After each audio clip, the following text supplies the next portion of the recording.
عليكم ورحمة الله وبركاته. dhalinyarada saxaafadda waa mahadsantihiin. Alxamdulilah ilaahay waa nabad keenay. Wax yar oo waxaan rabaa inaan dul maro xaaladda dalka siyaasadii amni ahaan labadaba. Xilligan sidaa wada ogtihiinba waxaa rajo weyn lagu qabay inay doorashadu socoto. Laakiin nasiib darro weli arrintaas ma dhicin. Waana arrin lagama maarmaan ah si dalkan uu u helo xasilooni iyo horumar doorashooyinku inay ku dhacaan waqtigooda. Dabcan sidaa wada ogtihiin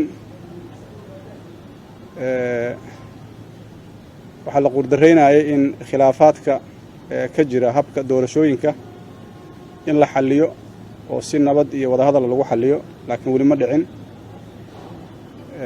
Mucaaradku mar walba aragtidoodu waxa waaye in la helo doorasho xor ah oo xalaal ah oo dadka Soomaaliyeed iyo dadka Soomaalida taageeraba ay ku qanci karaan. Doorashaduna waa arrin qaran, ma aha arrin wala gaar ay u leedahay. Marka waxaan aaminsanahay in weli waqti arrimahaas lagu xalli karo la haysto. Dadaal fara badan waa la sameeyay runtii, laakiin laguma guuleysan. Weli annaga waxaan farta ku fiiqaynaa in laga maarmaan tahay in laga gaaro xal iyo heshiis ku aadan arrimaha doorashooyinka si loo aado doorashooyin lagu qanacsan yahay, natiijadoodana la wada aqbalo.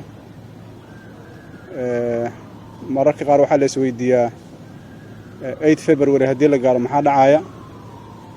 Annaga rajadeenna waxa waaye in ka hor laga heshiiyo nidaamka doorashooyinka oo la gaaro 8 February ayadoo laga heshiiyo doorashooyinka sidaasna doorashooyinku noogu qabsoomaan. Dalkaanna waa wada ognahay maraaxisha adag oo soo maray iyo maanta meesha uu taagan yahay. Dhaqankii wanaagsanaa ee 4 sanaba in doorasho aan qayla ka daba yeelin la qabto waa lagama maarmaan in la joogteeyo oo kaas uu dhaqan noo noqdo siyaasi ah.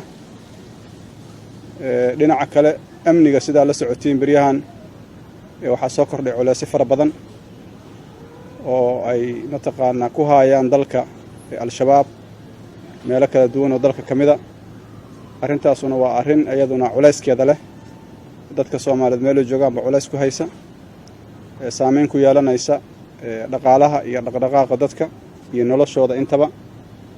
Marka waxaana fursad siinaya kala taagnaashada siyaasadda iyo aragti la'aanta siyaasadeed. Marka dhinaceenna waxaan diyaar u nahay inaan qayb ka qaadanno sidii loogu heshii lahay arrimaha doorashooyinka.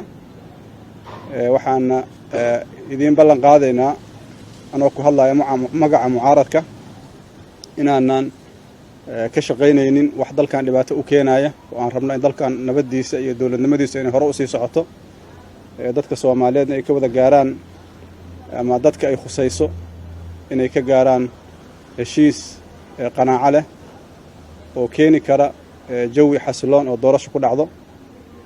Waana ogtihiin dadka hadda mucaaradka oo anigu hadda aan matalo waa dad kulligooda door wanaagsan ku soo lahay dalka, nabad ka soo shaqeeyay, haddana u taagan nabaddaas. Mana ogin cid mataqaanaa ka shaqaynaysa wax intaas ka duwan. Marka gogosha nabadeed ayaan ku baaqaynaa mar kale.